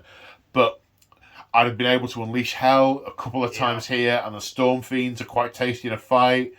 And then there's the spell casting in the hero phase, and it was a pretty dicey as to whether or not they'd be able to survive. Definitely not a done deal. So the decision has been sort of these guys were sent down the right flank to close up this Gnorhole, and that's what they're going to do. It also means that whilst Joe is within 3 inches of that Gnorhole, and the same is true over here, even if they're not destroyed, I can't push units through them. Because I had been thinking if I needed to, I could put the Storm Fiends through this hole and pop them out in another one to be able to reinforce. Mm-hmm. But no, not if they are nearby. I'm going to have to, even if they aren't destroyed this turn, if I want to transport through them, I'm going to have to clear Joe off them. So that is all the charging, and there's no more unleashing of hell for me to do because you haven't ended up close to my units. So yeah, it's going to be the combat phase next. Do you know where we're starting? So, for what it's worth, I'm going to use the Lantern from the Knight Azeroth, targeting the Storm Vermin, so they're going to be easy to hit. Yep. And it seems a bit overkill, but the Desolator is targeting the Clan Rats with Storm of Annihilation. Yeah. Well, yeah. Okay. So there's 1 of him and 4 of them, but yeah. Yeah, that's the one. Yeah. Right. Do you know where we're starting? I'm going to start with the Evocators. The Evocators killing the Storm Vermin. Yeah. Yeah. You know, I mean, I would totally be doing that as well because actually, yeah, that's the only threat I've really got on the board. So the Evocators have piled in. 3 of them are in. They've got a 1-inch range, and this one can't quite make it in. They were a bit too far away. But even so, So, do you say Storm Stave? Tempest Blade and Storm Stave, yes. Tempest Blade and Storm Stave. 4 attacks each. Hitting on 2s because I'm blinded by the light. Sorry, I really don't know where that came from. The light of Sigmar burns my fur. 2s. I am very sorry. And 3s to wound. 6 saves at round 1, so saving on 5s. 2 pass, 4 die. Now we're attacking with the monstrous claws. The pack alpha is nearby, so they only get 4 attacks each. Hitting on 2s. Because the Stormbowmen are staggering around going, ah! My eyes, my fur's on fire! No, nasty light, nasty light! And 3 to wound. 4. 4 at round 1. 4 saves of 5+. A good hand here could swing it. 2 saved. So 2 D3 damage each, so 2 D3 die. 5. Okay, I mean, it's not swinging that much. And now you do the electricity thing, don't you? Yes. So, 2 storm vermin remaining. We were just about to do the Celestial Lightning Arc, and we've realised that the timing and the sequence of things is when it goes off after they've fought. It the casualties have already been removed, so there are no units within 3 inches, so it doesn't go off. Now I have to decide where I'm going to fight. Should I fight with my Gnawhole? Oh no, I can't. With the other Gnawhole, can't do that either. No. I know. I guess what I'm going to do is I'm going to activate the Storm Vermin and pile in over here and do 4 attacks on the Lord Arcanum. This seems personal. Oh, the other alternative is I could use the 4 clan rats over there to try and do some damage to the 3 Dracothian Guard. I think not. 3s. I mean, I'm still thinking not. 3s to wound. 2 saves at round 1. 4+. Yeah. And we're all a little close to the grave.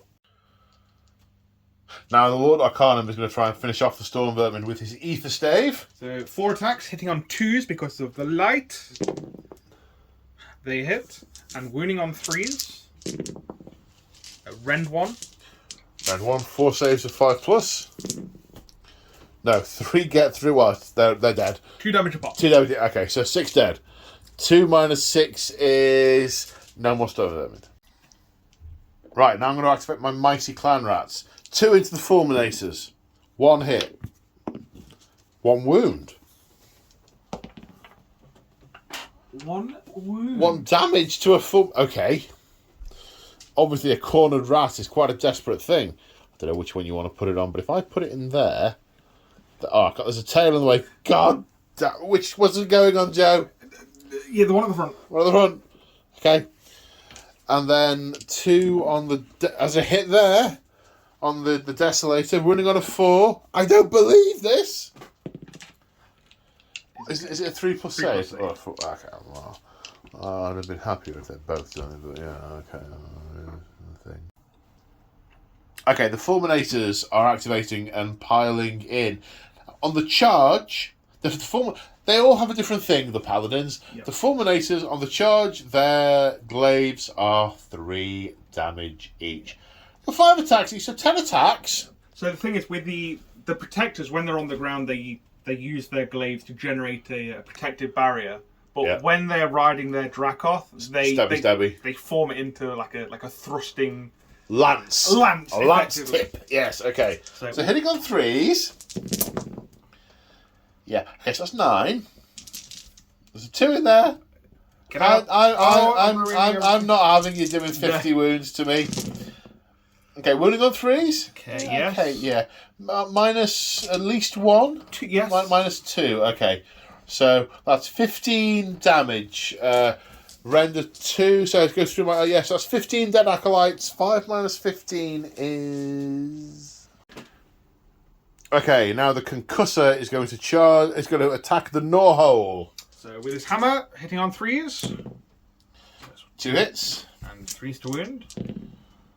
That is 2 wounds. Ren 2. Ren 2. 2 saves of 5 plus because the Gnawhole has a 3 plus save. 1 pass, 1 fail. The Gnawhole takes 2 damage out of 6. Right. The Dracoth. 3s to hit, claws and fangs. It's 3 hits. 3s to win. So it's 2 more at Ren 2. Saving on 5s.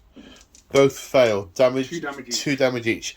Taking it to 6, which destroys that Gnawhole. Now the prosecutors are hurling hammer after hammer after hammer into this void of filth.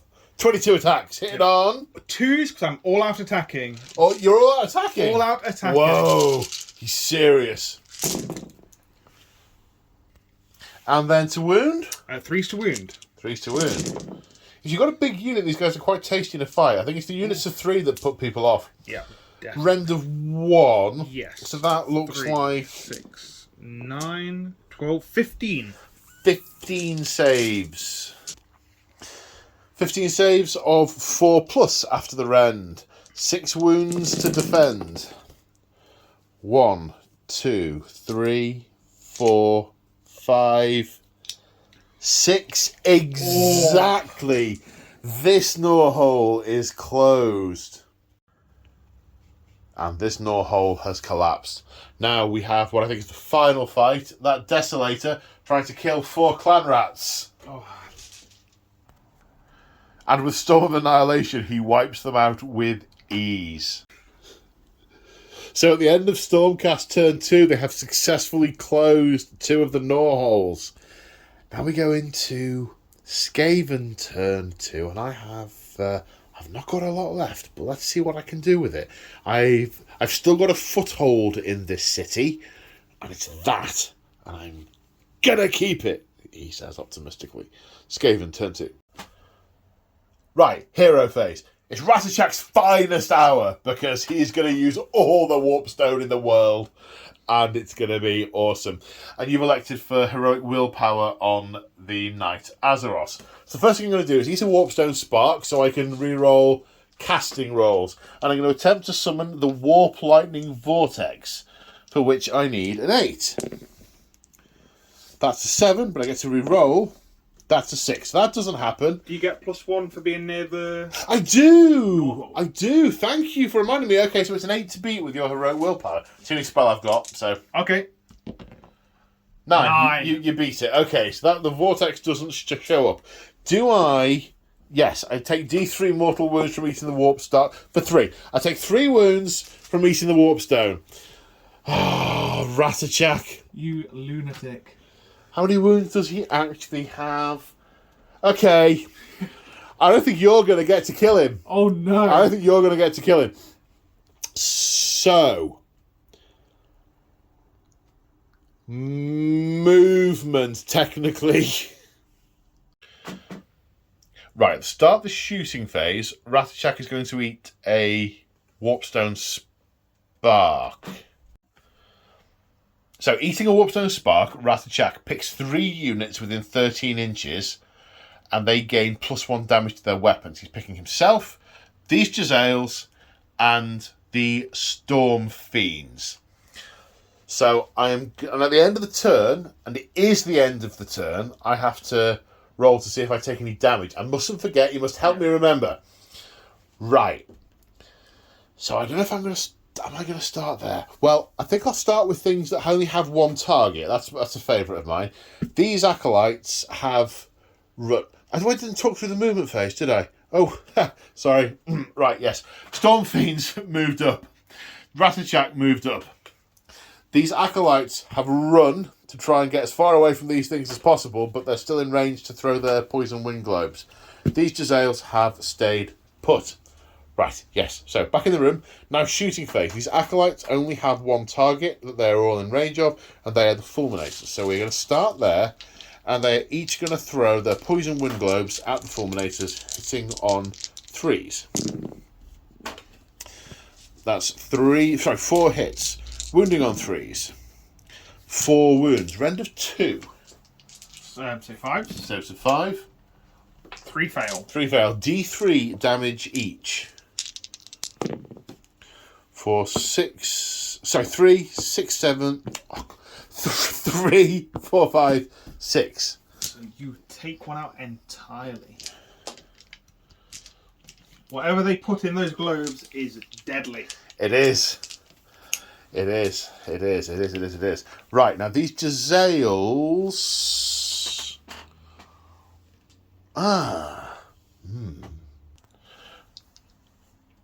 Alright, I'm going to fire these Jezzails first at this Fulminator. Because if I get that sufficiently damaged, I might want to split my fire with these to try and take out both of these units. So let's see how that works. 3 shots hitting on 2s. 3 hits. Wounding on 3s. 1 wound. Rend of -2. So 2 damage. That's taken 3 damage. 3 damage because of the Warpstone spark. Oh, yes, of course. So it's on 4 damage. So I've got this unit. He's on 4 damage. He's on 4 damage. So definitely 1 each. And the extra shot will go into the Fulminator because on the charge with 50... Yeah. Okay, 2 into the Fulminator. Hitting on 2s. 6 goes straight through to 2 mortal wounds. Excellent. So the 1 shot on this one. Hitting on a 2. 1. Okay. So the concussor lives. Okay, now we're going to come to the Storm Fiend. First off, just to get this out of the way, all-out attack. So, one has no gun. The other has a gun that has special rules. So the warp fire projectors, you roll 1d6 for every enemy model in range in the unit. So, could be 30, but it's 4. For each 4 plus, they say they take a mortal wound. That's 1 mortal wound from the warp fire projector. Okay, that's fine. The rattling cannons, 3d6 attacks for 8, 13. So all that defense was declared by the evocators. Hitting on 2s because of all out attack. That one was dropped. Was it dropped? Yeah. Thank you, sir. Okay, so 11 hits, wounding on 3s. Only 6 wounds, so +1 for or defense, -1 for my rend, so 4 to save. 3 get through because of the Warpstone Spark, 2 damage each. Oof. So 6 damage. So 4 kills that one. Yep. Then 1 wound would be prevented from. Yep. So it'll do exactly 5. Exactly 5. Killing that and putting a wound on the next one. Okay. Right, tiny little bit of retrospective re-engineering. Forgot my command trait that I could pick a unit within 13 inches and give them +1 to hit and shooting. And Joe has very generously said, well, why not then say you didn't spend the command point for +1 to hit on those guys and do it that way around. I said, oh, that's very kind of you, sir, very gentlemanly.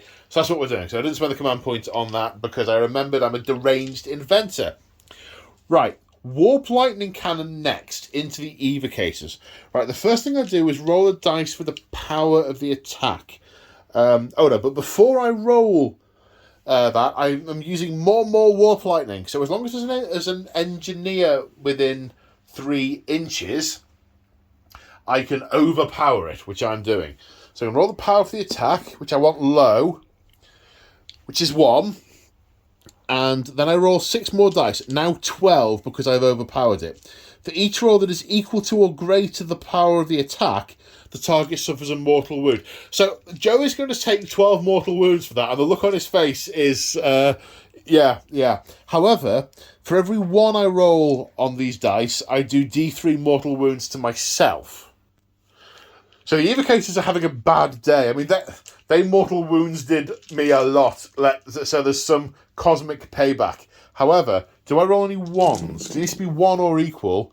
I rolled 1-1, so that does me D3 mortal wounds as I overload the cannon. So 12 mortal wounds, please, sir. Ratchet goes to his happy place. Right, now it's Ratchet himself. Now I'm using a whole bunch of things here, so I've got to make sure I get this right. So first off, I'm going to use more Doom Rocket, which means that rather than D3 attacks, I get D6. For 3. Happy with that. Which isn't the Lord Arcanum. So 3 attacks. Because of my... Where's it gone?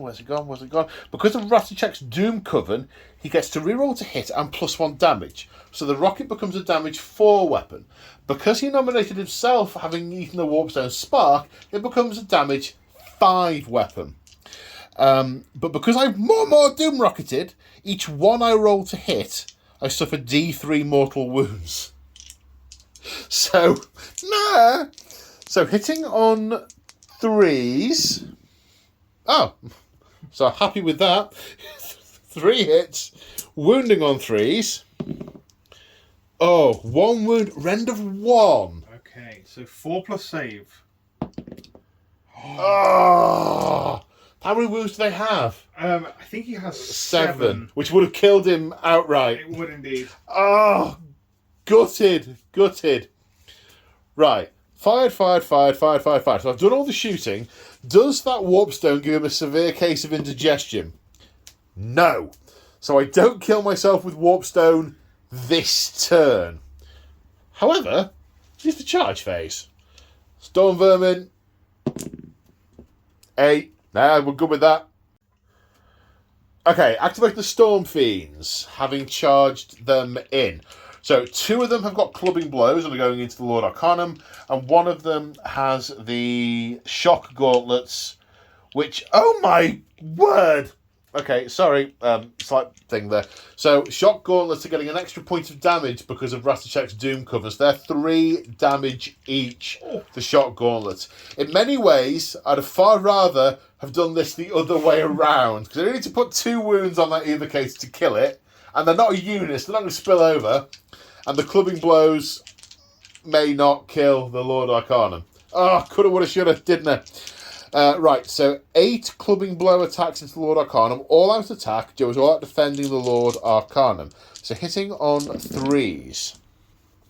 That's 7 hits. Wounding on 3s. That's only 3 wounds. No rend. So what was his base save? Was it 4 plus? Base 3 on the Lord Arcanum. On the Lord. So these are 2s. So 3 1s if you be so kind. Where's 1 1? No, it's 1 1. Okay, 2 damage. So takes 4 damage. So he's on 4 damage. Right, now the shock gauntlets. 4 attacks, hitting on 2 because of all that attack. 3s, wounding on 3s. 2. AP -1, rend -1, sorry. So 5 ups? There were 2, sorry. Oh, but I think it's... Oh, yeah. So that's 6 damage. He's dead. Yeah, okay. Blaze of Glory, however. Got him, yep. Take that! Okay. I shall take that. And I will put it on this guy, obviously, because he's the one shocking. It's shocking. Okay. So, that's the end of the battle round. I'm going to fight back. No, it's the end of the battle round, Joe. And for what it's worth, the lantern would have been shiny on those chappies. It's the end of the battle round. Okay, fine. I want to murder that kill. Fine. I mean, defend the realm in the name of Sigmar. Sigmar, yeah, sure. Paladins. Oh, typical. Yeah. Right. Okay, so it's going to be 4 attacks with his Aether Stave, hitting on 2s. Thankfully. Yep. And then wounding on 3s. So it's 3 wounds at rend 1. Rend 1. Okay, my save is 4 plus, so 5s. 2 pass. So 2 damage. Okay, up to 3. And then the monstrous claws from the mount. Hitting on 2s. 3. And wounding on 3s. So that is 2 at rend 1. Okay, 2 saves of 5. No. Damage? D3 each. 2. For 3. For 3. Takes it up to 6. This guy has 7 wounds because he has the warp-infused armour. So he still is alive. Now, it's the end of the battle round. No? Yes. No? No? Yes? Yes. No? Yes. Do we need to check some cards? No, not at all. You've been awake for 26 hours now, Joe. Do we need to check some cards? No, Okay. Everything's dead. Right. So that's the end of battle round 2. Priority roll for battle round 3. Now, is it my turn for the double turn? We shall see. Good luck. Yes. I think I'm going to go first. Yeah, I think I'm going to do that. Right, okay, so we're in the Skaven hero phase. I attempted heroic recovery on Ratachak. It was a forlorn hope, but I rolled 11, so there was no way that was coming off. So I think he's too busy cackling at what's about to happen and adjusting and twiddling knobs and things.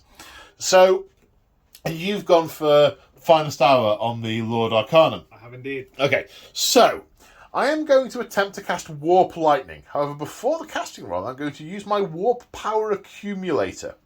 If I do, the target unit will suffer D6 mortal wounds rather than D3. However, if I fail to cast it, or if you unbind it, I will suffer D6 mortal wounds that cannot be negated. Oh no. So, casting value of 5. Oh no! That's... Did you eat a Warpstone Spark? I didn't say I did, but I was going to. Let's do it. Are you sure? 100%. Because I was going to, but I didn't actually say it. Ratachak is not going to shear him. You're very kind, sir. Thank you. Oh! So he suffers D6 mortal wounds for 6. That's what happens when you eat that much warpstone. So Ratachak has, let's just say, he's taking no further part in the battle. Okay, so the end of the movement phase, my unit has moved. Unit singular. Right, so there's an order in which I need to do these things. So I can't overcharge the Warp Lightning Cannon anymore. Oh, sad times. But I can target it at that Lord Arcanum. So I roll for the power of 3. So 6 dice for every 3 or more I roll, it takes a mortal wound. 4 to get through. 1, 2, 3, 4, 5 mortal wounds. That's more than the wounds he has remaining. Well, it is, yes. That exceeds his wounds total, so the Lord Arcanum is not very well. He's also taking no further part in the battle. Which now frees up this unit to shoot, as well as to charge. Okay. Right, now we're coming over here. I want to kill that, because, death. So 3 Jezzails, hitting on 2s. Wounding on 3s. 2 at -2. 5 ups? No. Dead. 2 wounds done by each one. 4 wounds, dead. Now the Storm Fiends are going to put all their fire into the Knight Azeros. There's only one model in range of the Warp Fire Projector, so he takes a mortal wound and a 4+, which he doesn't. They get 3d6 shots with the Rattling Cannons for 5 shots. Hitting on 3s, wounding on 3s, 2 at -1. Oh, I need to double check if he's got a 3 or a 4+ save. So he has a 3+ save, so he passes all of those. Right. So that hasn't helped my decision-making process at all. That's what I was hoping for. I was hoping for it to help that, but no. Right then, the Acolytes are going to throw their Poison Wind Globes at the Lord Celestant. Hitting on 3s. 4 hits. Wounding on 3s. 3 wounds. Rend of... I'm doubting myself now. Rend of 2. So 3, is it? Yeah, 3 at Rend 2. 2 fail. 2 fail, okay. D3 wounds each.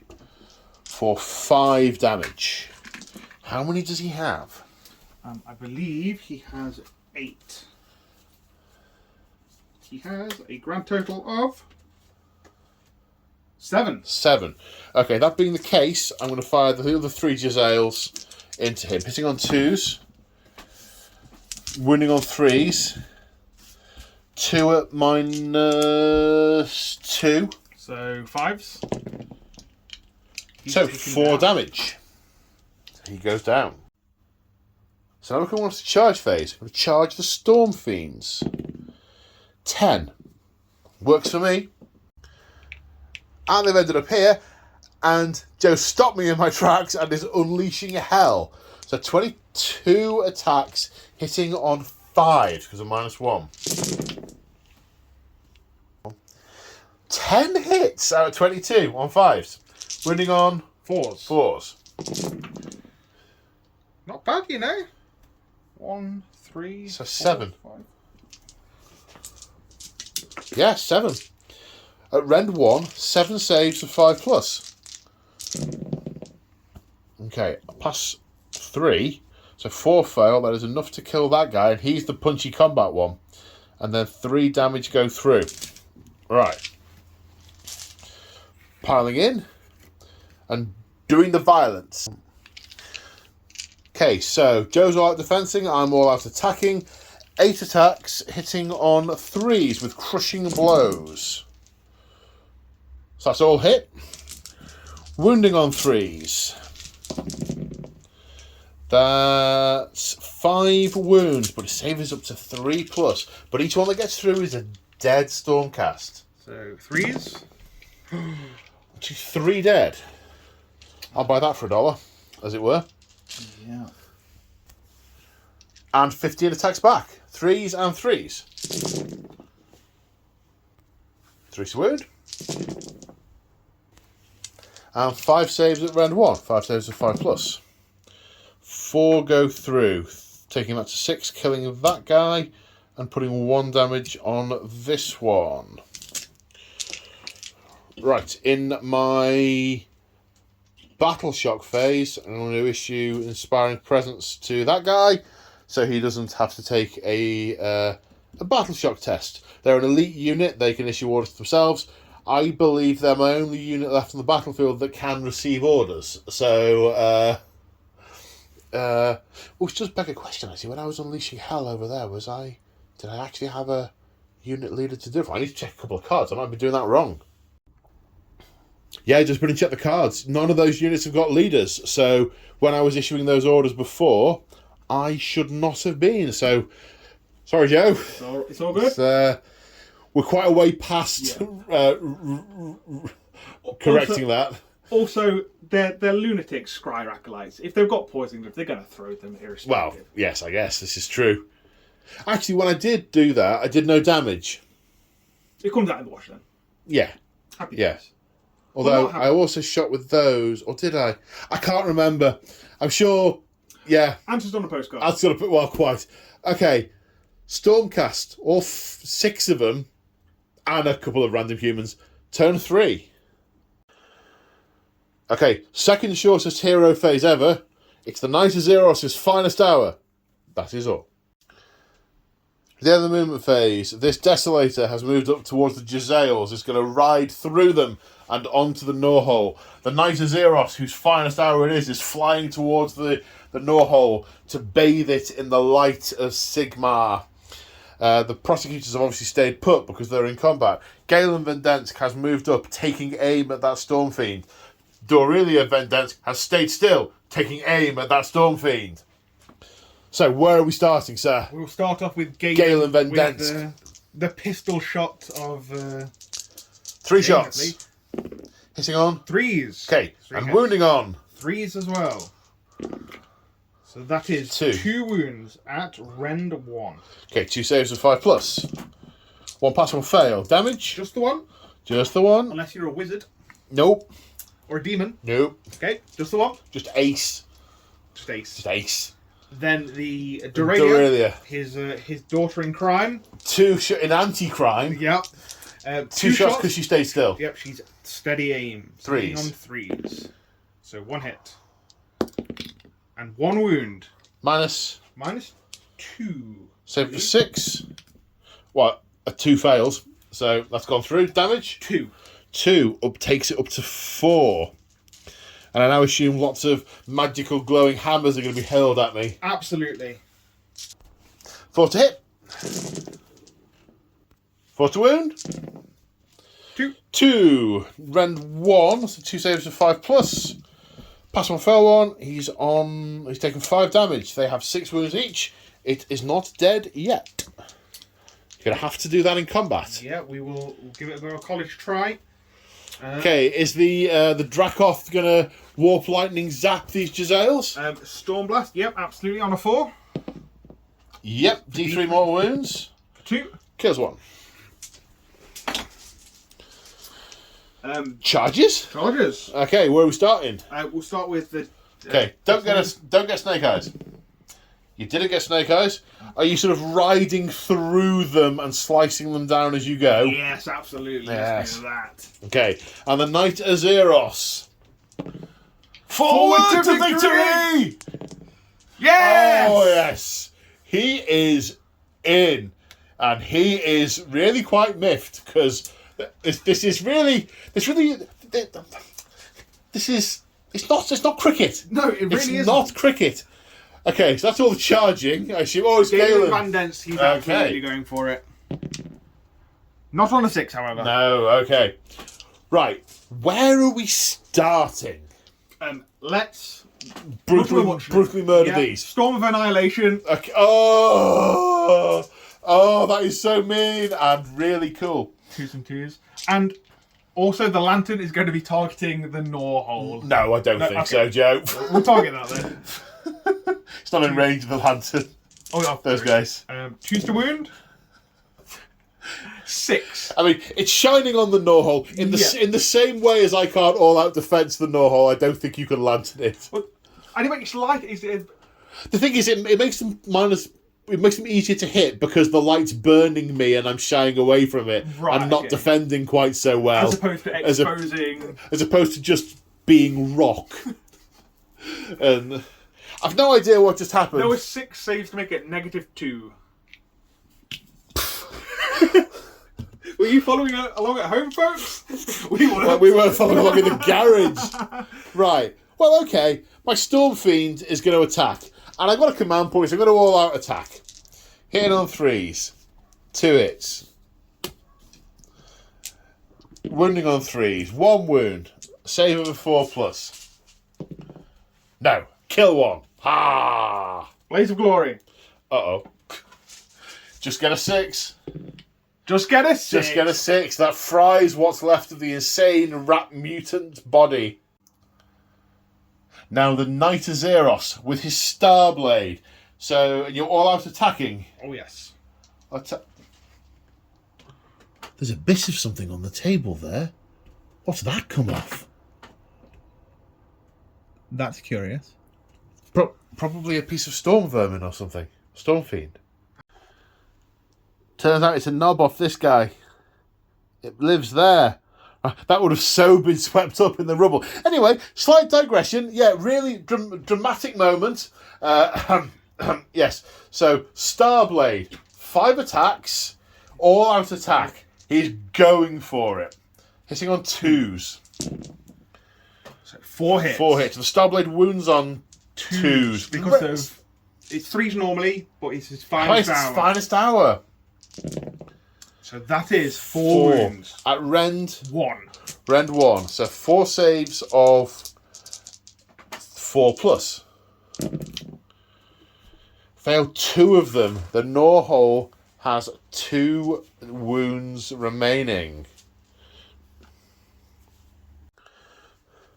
So minor logistical hiccup. Managed to not catch the priority roll on camera and knock all these over in the process. So I hope I put them back where they were. Joe run the priority roll. He rolled a 2, I rolled a 1. So Joe, it's your choice as to whether you go first or second in battle round 4. Let's close this warp gate before I get warp gated in the face. Well, I mean, you can close the warp gate, but then you're getting warp gated in the face. Well, technically the game will instantly end. But the world will continue on. Yeah, and, zap, gas, pow, kasplat. You and I can put our feet up and have a drink and a rest, but the Night Azaroth today is going to have a bad day. So you generated a command point with him. Yep. And now, and that's your hero phase, so let's do your movement. So the Desolators moved up towards the Norhole. The Prosecutors have moved up, priming their hammers ready to throw. Galen and Dorelia Vendensk following up in their wake. Straight into the shooting phase, and the Dracoth is opening its maw and is ready to spew lightning out on a 4+. Yes. 5. Okay, and it arcs towards the Norhole. How many mortal wounds? Just the one! It's taken 5 damage. Something structurally significant in that ramshackle mess of wood has been damaged, but it is still hanging on. And we've got, 7 attacks? 7 shots from the hammers? No, they are just out of their 9-inch range. So instead, they're going to hurl their cannons at their hammers at the lightning cannon, hitting on 4s. 3 hits, wounding on 4s. 1 save of 4 plus normally rend of 1 takes it to 5. Now another point of damage taken by the lightning cannon. Dorelia, is she in range to shoot the cannon? No. She hasn't got line of sight, has she? There's a quarter of that building's in the way. Yep, and I don't think she can see those Globadiers. They are out of range anyway. So, is it the charge phase? The charge phase is going to be the Desolators, or the Desolator. 9 inches, that very much puts him in. And the Prosecutors? They get a 13-inch charge. And I can't unleash hell with the Warp Lightning Cannon because I have no heroes or unit champions to issue it. Yeah, I think if I watch this back, I probably made a mistake on quite a few units with that. So, yeah, again, apologies, my bad. Right, fight phase. Can I fight with the Norhole first? You can try. All right, I'll roll its attacks. 5 mortal wounds. Oh no! Sorry, back in the room. Okay.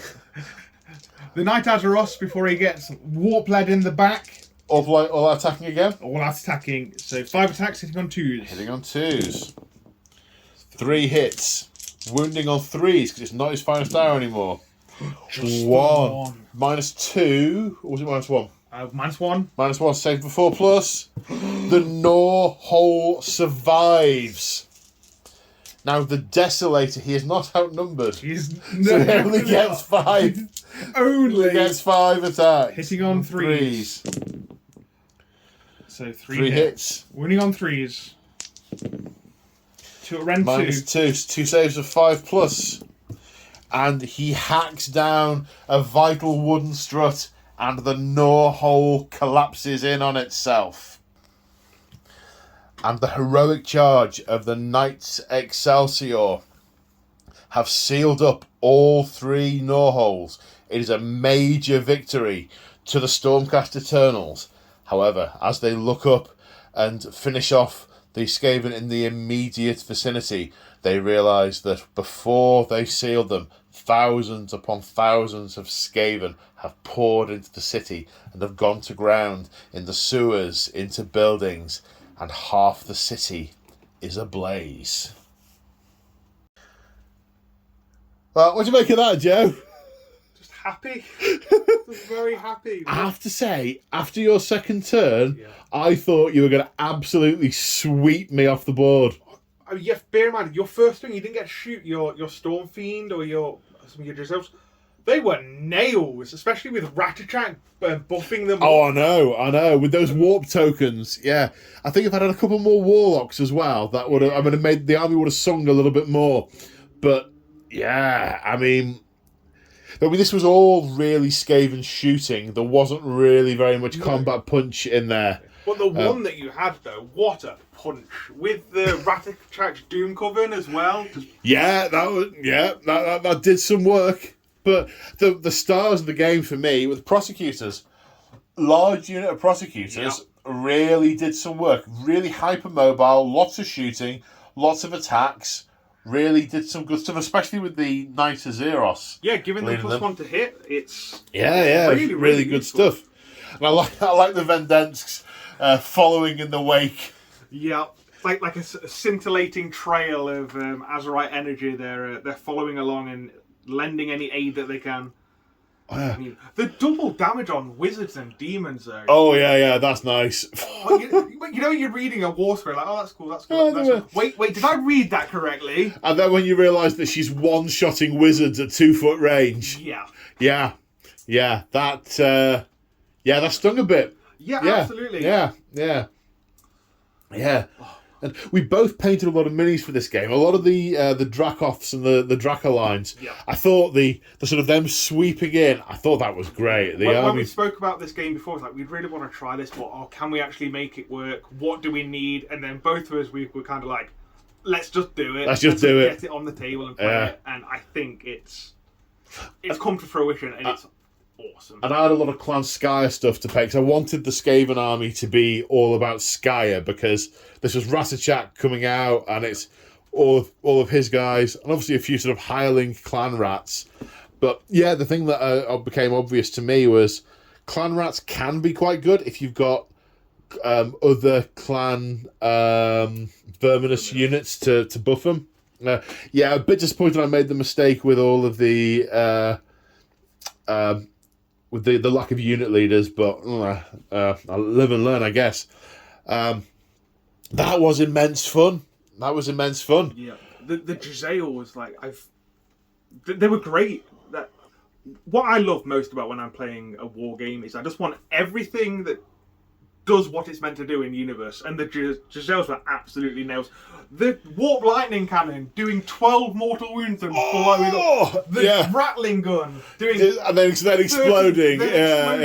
Ratachak blowing himself up, doing like 6 mortal wounds. Feeling very unwell after turning the power up too high. It's just, it doesn't matter whether it's good or bad for you, as long as it's fun and it was fun. And the Skaven stuff really swung. We had the incredible death to you in the one moment, then the incredible death to myself in the other, and I love that in a war game. The old 40k orcs used to have a lot of that, not so much now. I like the capricious nature of Skaven tech. I think it's really cool.